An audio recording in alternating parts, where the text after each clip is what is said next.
Hello, magandang hapon po. Pag-usapan po natin sa ngayon yung pinakamalaking balita kahapon na kung saan ang mayor ng Muntinlupa nakapapanalo lang ng bagong termino bilang mayor ulit para sa 2025 hanggang 2028 na termino ay sinabi ng Sandigan Bayan na siya ay guilty o nagkasala sa kasong hinain laban sa kanya sa kanyang paggagamit ng pondo ng kanyang opisina bilang congressman sa Muntinlupa sa tinatawag na pondo na PDAF.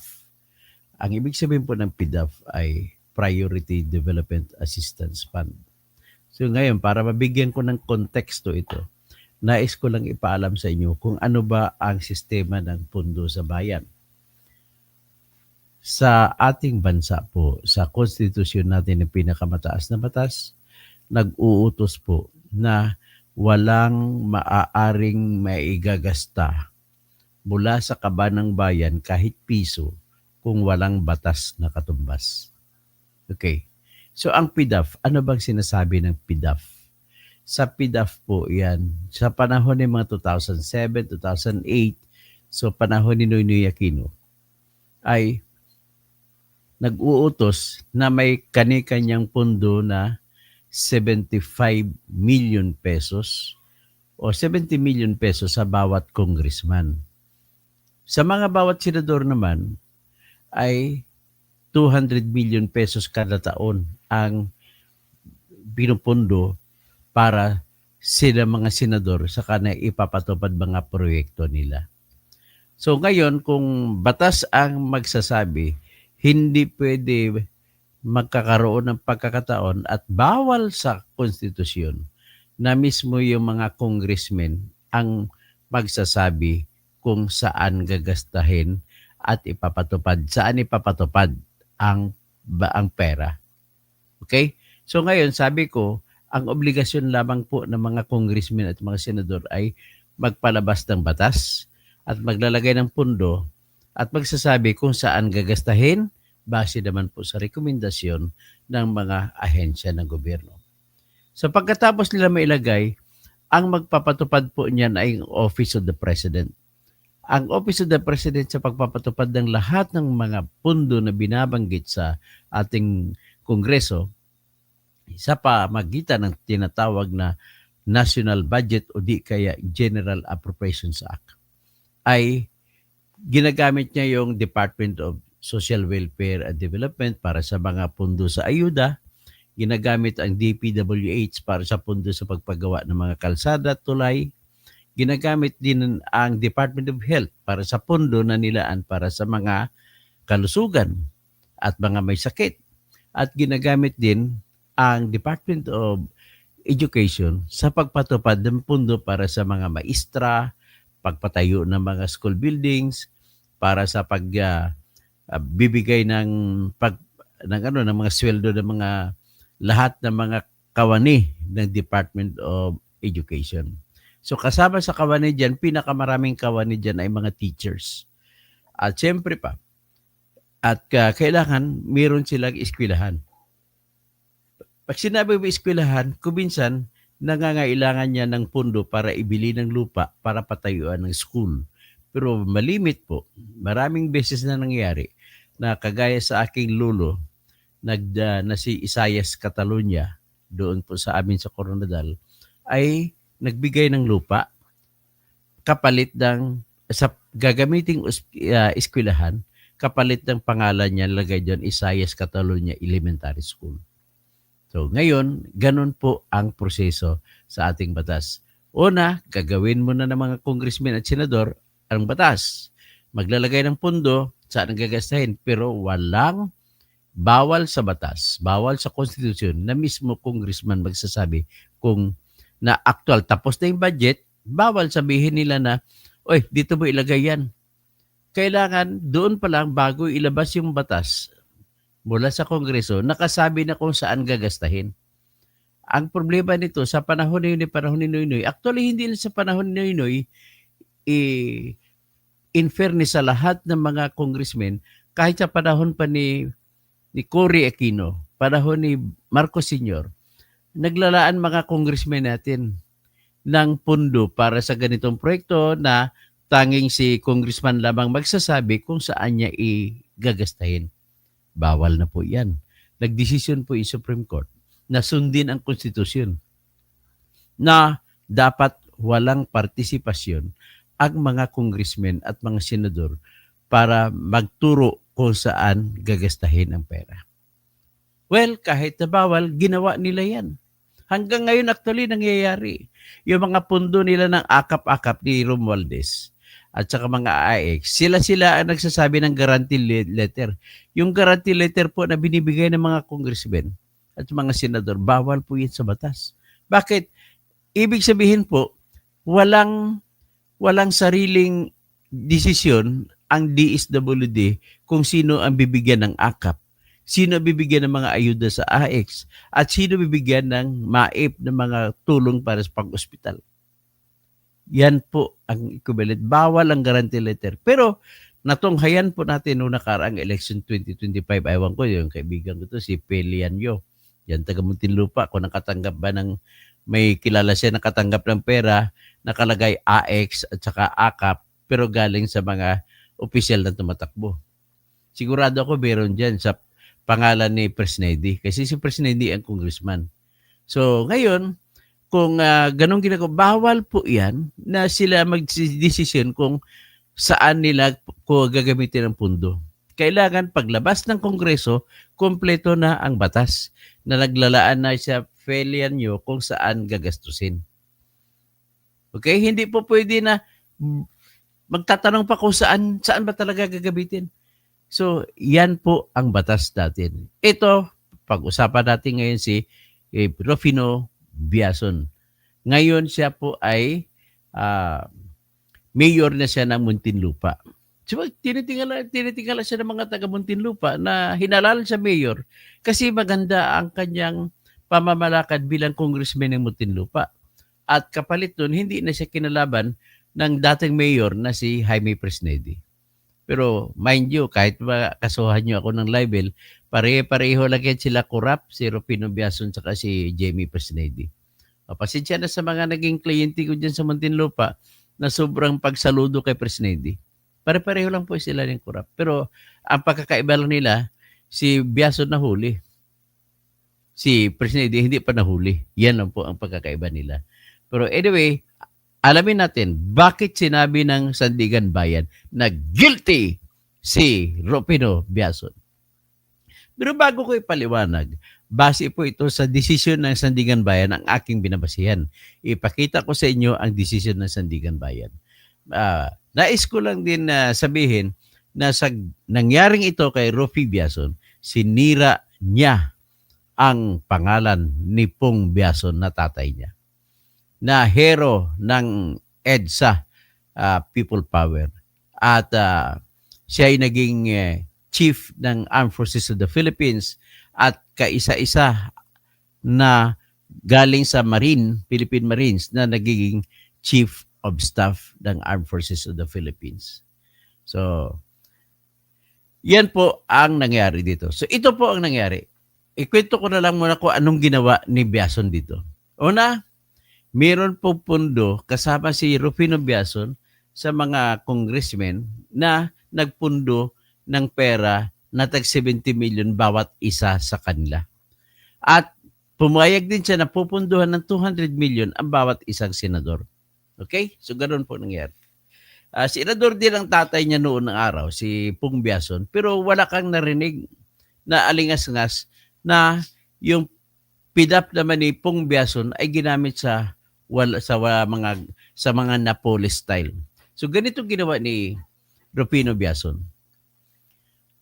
Ang ginawa ni Rufi ay sumulat siya sa implementing agency na Technological Livelihood Resource Center na ang kanyang pundo daw na 3 million or 2.7 billion ay ibigay sa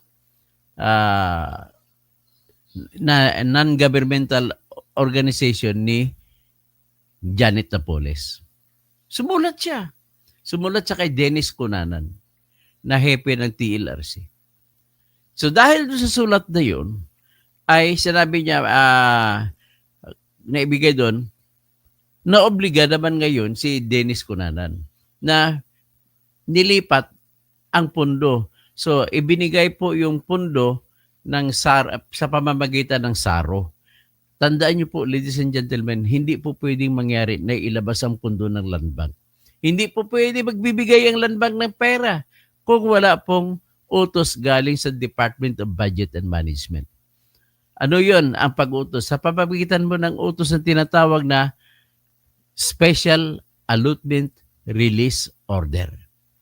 At pagkatapos niyan, mayroon pang pinapalabas yan, Notice of Cash Allocation.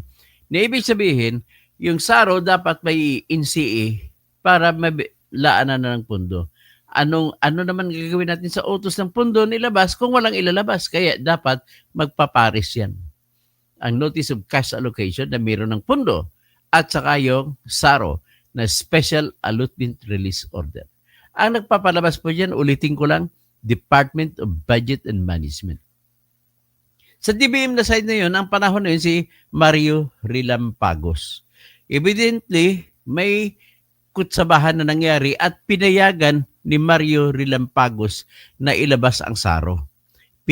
Pinapunta sa Technological Livelihood Resource Center ang SARO ng 2.7 million pesos. Tapos itong SARO naman, ay itong TLRC naman, nag-issue naman ng order na ilipat sa pundo ng magpalabas ng cheque at ang cheque ay ipinangalan sa organisasyon o non-governmental organization ni Napoles. So nailipat ngayon ang pera sa kumpanya ni Napoles. Ang kaisipan sa as agreement ay si Napoles na ang magpapatupad ng programa ng pundo ni Rupi Biason. So ngayon, gano'n ang nangyari. Ang nangyari pagkatapos nun, ang base sa testimonya na lumalabas, na binasa ko to, sila ni Binhoroy ang testigo, at iba pa, ay hindi pa daw na ilabas ang cheque, ay dapat 50% ng pundo na 2.7 million ay ibibigay sa congressman. This time, si Congressman Biason. So, binigay sa kanya ang 50%. So, 50% ng 2.7 million. That is 1,350,000 pesos. Pero, hindi buo binibigay ni Napoles. Ang laban ni Napoles dyan, hindi pa dumarating ang cheque, basta nagbigay ng endorsement si Biason, ay bibigyan kagad siya ng kalahati nung dapat mapunta kay Biason.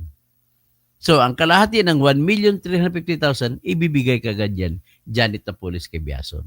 Pagtapos naman, pag malabas ng pundo, pag nilabas na ang cheque, at may deposito kagad ni Janet Napoles sa kanyang account sa Land Bank din, GLN Corporation, ay pag in-encash, ibigay ang nahuling kalahati kay Biason.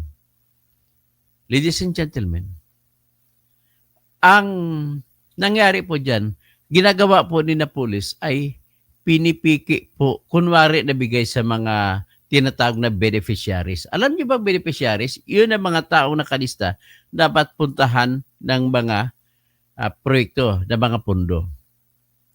Isa dyan sa dapat puntahan yung mga tao doon sa Barangay Sukat, Pundinlupa. Pero nagbigay ng testimonya itong kapitan ng barangay na wala silang natanggap. So saan nyo napunta, Mr. Rufino Biason? Mayor? Saan ba napunta yon? Sa testimonya mo, pinagdidiinan mo na napunta sa dapat puntahan. And in fact, nagbigay ka pa, daming testigo mo na nagsalita na natanggap nila. Kaya lang yung testimonya ng mga testigo mo ay kontra naman sa testimonya ng COA na nagsasabi na walang natanggap. May pangalan, pero walang pera. Yan po ang nangyari. Nevertheless, wala pong ebidensya na naipakita ang kumakaso laban kay Biason na binigyan na nakatanggap si Biason ng pera kay Napoles. Kumbaga, Yan ay akusasyon. Pero naniwala ba kayo o hindi sa akusasyon? Ang akusasyon ay si Ben Harloy mismo nagsabi, lahat at marami. Ang problema nga lang, kung ako tanongin, naniniwala ko dun. Sa tingin ko, si Pilian yun na kaibigan ko taga Muntinlupa, naniniwala din na may tinanggap talaga si Biaso na pera. Pero ang problema lang, pagdating sa criminal case po, proof beyond reasonable doubt. Wala pong ebidensya. Kagaya rin po kay Bong Revilla, kagaya kay sa kaso ni Enrile sa plunder, kagaya sa kaso ni Jingo Estrada, wala pong ebidensya na naipapakita na binigay ni Janet Napoles ang pera sa kanila. Hello? Tanungin ko nga si Ma'am Pelianyo kung naniniwala ka ba sa mga depensa na walang nabigay? So, totoo lang, wala namang kriminal na umaamin eh. Di ba? At siyempre, gawa nila ng paraan ang lahat na hindi mahalata. Yan po. Kaya sa kaisipan ko, tumanggap ka, Rupi Biason.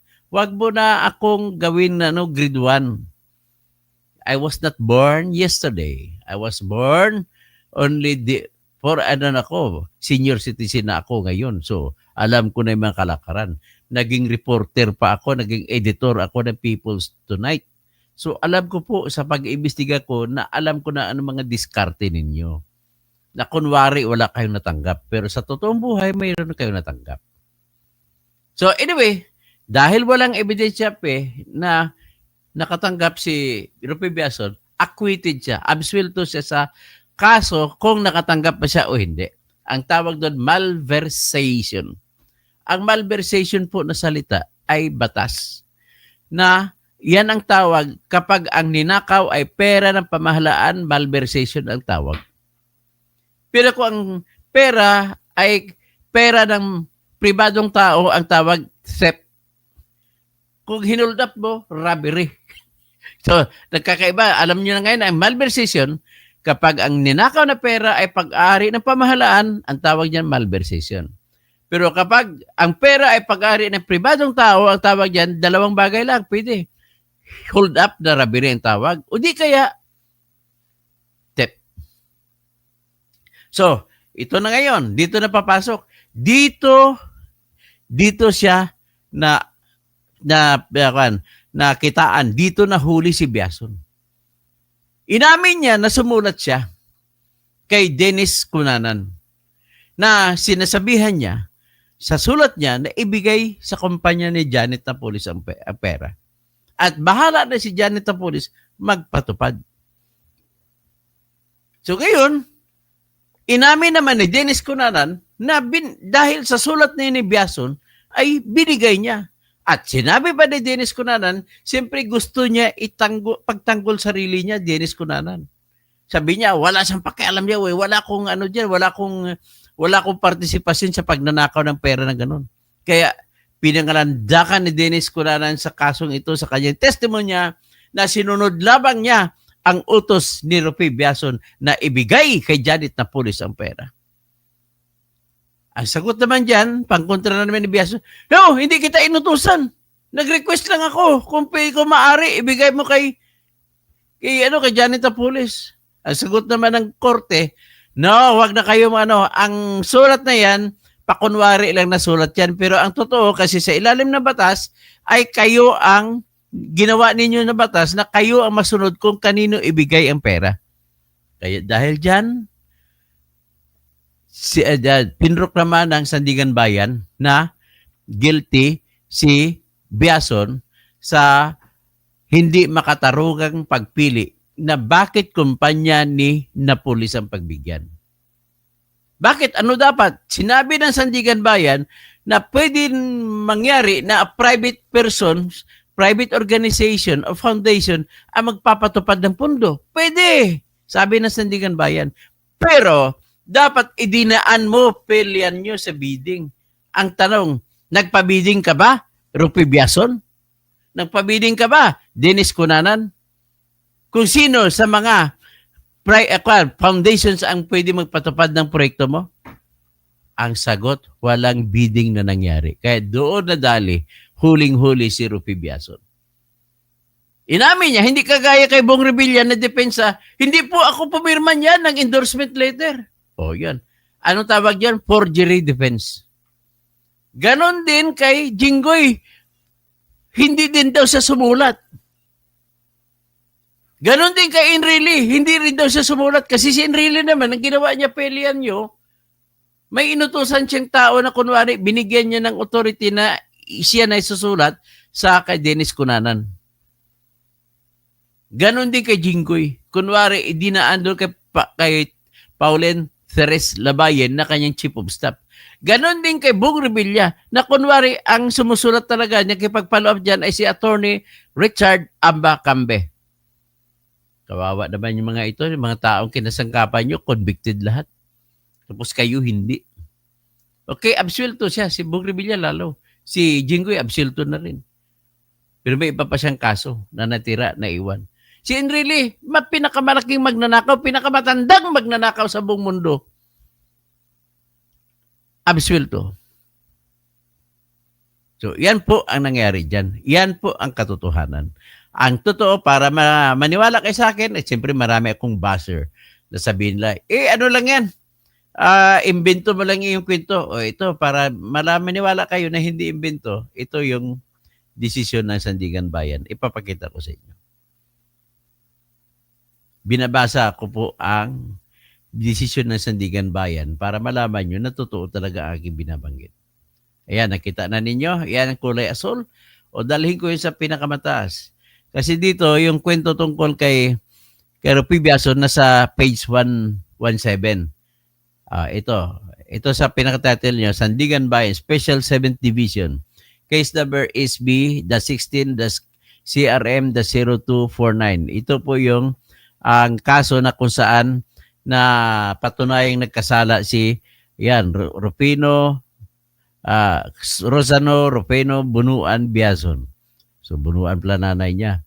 So kasama siya na convict yan si Zinaida Garcia Cruz Ducot na itong Kapampangan na kongresuman dati na ginagamit yung kanyang impluwensya para sa pagdiskarte sa PIDAP. Ito naman ang isa, si dating hepe ng DBM, si Mario Luciliano Relampagos, siya nagpalabas ng mga saro. Itong iba naman kasama si Rosario Salameda Nunez, Lalaine Naragpaule, si Marilo Dialino Bare, Antonio Irigon Ortiz, Dennis Lacson Cunanan, tapos si Francisco Baldusa Figura, si Maria Rosalinda Masungsong, Laksamana, Marivic Villalos, Maureen Di Maranan, Consuelo Lilian Reyes Espiritu, Janet Lim Napoles, at saka si Evelyn Ditson de Leon. So yan po ang case number 49. So ito po yung desisyon. Punta tayo sa 117.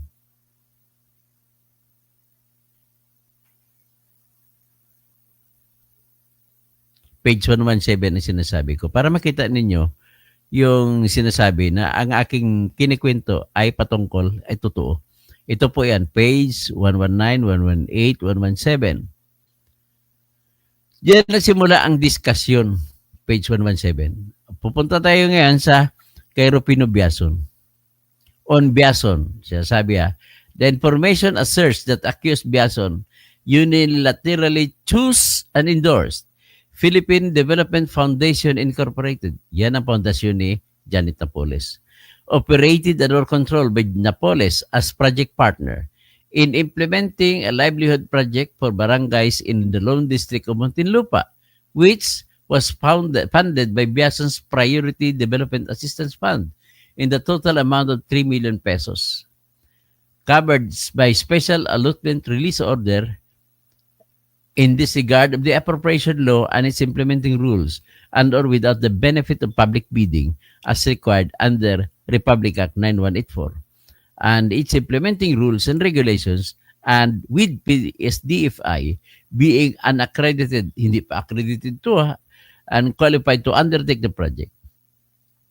It also It also alleges that Biason, together with Ortiz, entered into a memorandum of agreement with PSDFI on the purported implementation of Biason's PDAF fund. Finally, it appears that Biason, through Ducot, received a commission and kickbacks. Yan po ang kaso. So, siguro naman, hindi ko na kailangan ipakita pa lahat-lahat. Yan. Gusto ko lang ipakita yung ito naging kontrobersya dito, nakaangkla yung depensa ni Biason. Ito pa, pakinggan mo na maigi, mampelan nyo.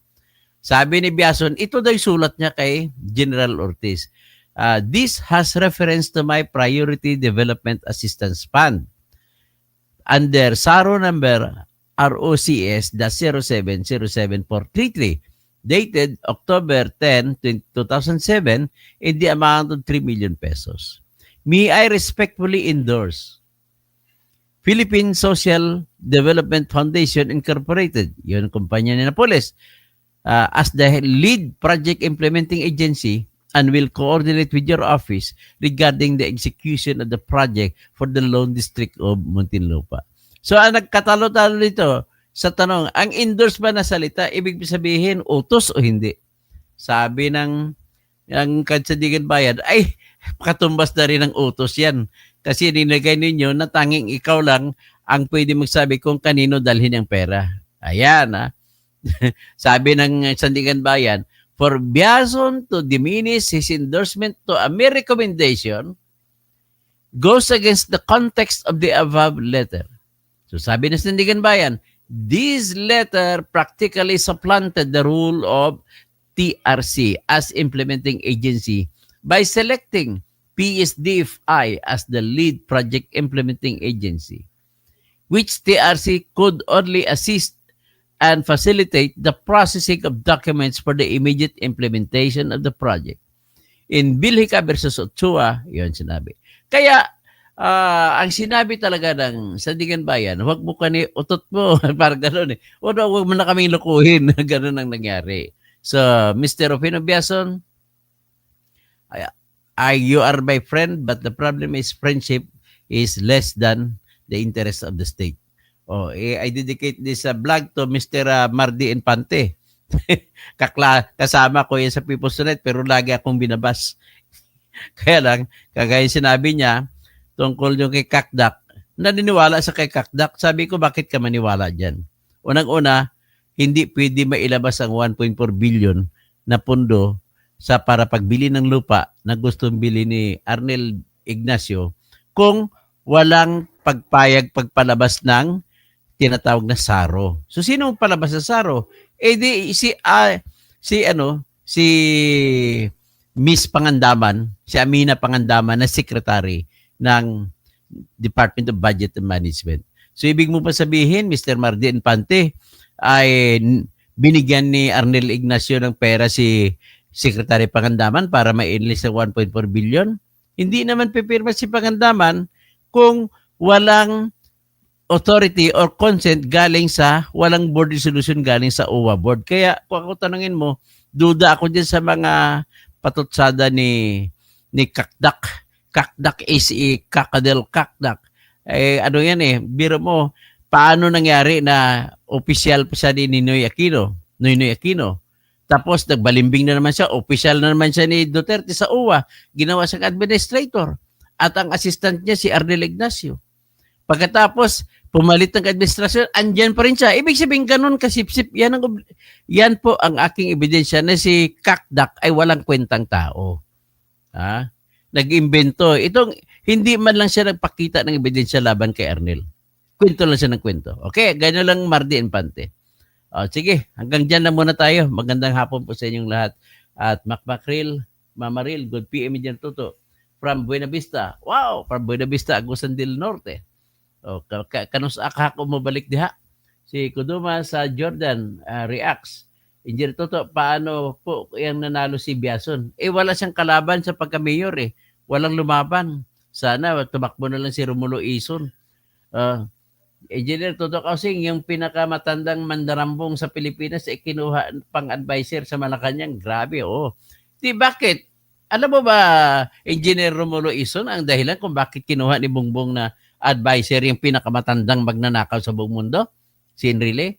Bakit? Kasi magaling siya magnakaw. Kita mo, ninakaw niyang pera. Ginamit siya na pulis pero hindi pa rin nahuli. Ang galing magdiskarte. So, animo.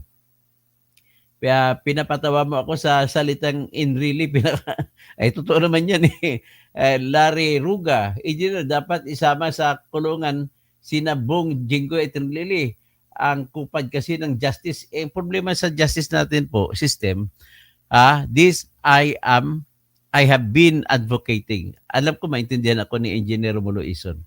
At saka ikaw, Larry Ruga, maintindihan mo ako. Kasi silver bullet. Ang gusto ko po mangyari, malimit po talaga, yan nyo, malimit talaga na kulang ang ebidensya. Kapag mag-akusa ka, kung sino, kung may nanakaw si ganun, may ninakaw si ganun. Bakit po? Eh, ang galing na magtago ng ebidensya yan eh. Kaya dapat gamitin natin ng Solomonic Rule.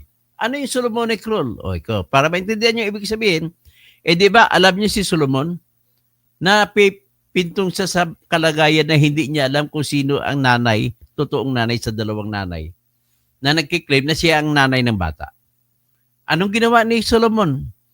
Sige, sabi niya, tinisting niya yung dalawang nagkiklaim na sila ang nanay.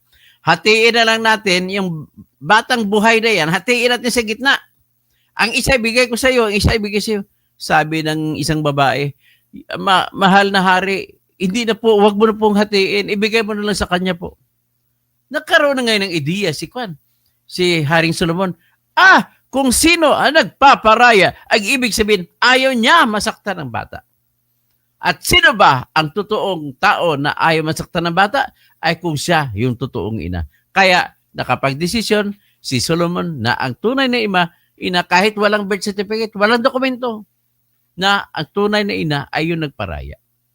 Okay, dapat sana ganon. Ito naman, sa sunod, i-discuss ko lang, wala tayong oras. I-discuss yung Solomonic Wisdom patungkol sa mga kaso ni Enrile, ni Jinggoy, ni Revilla, at saka ditong iba pa. Okay?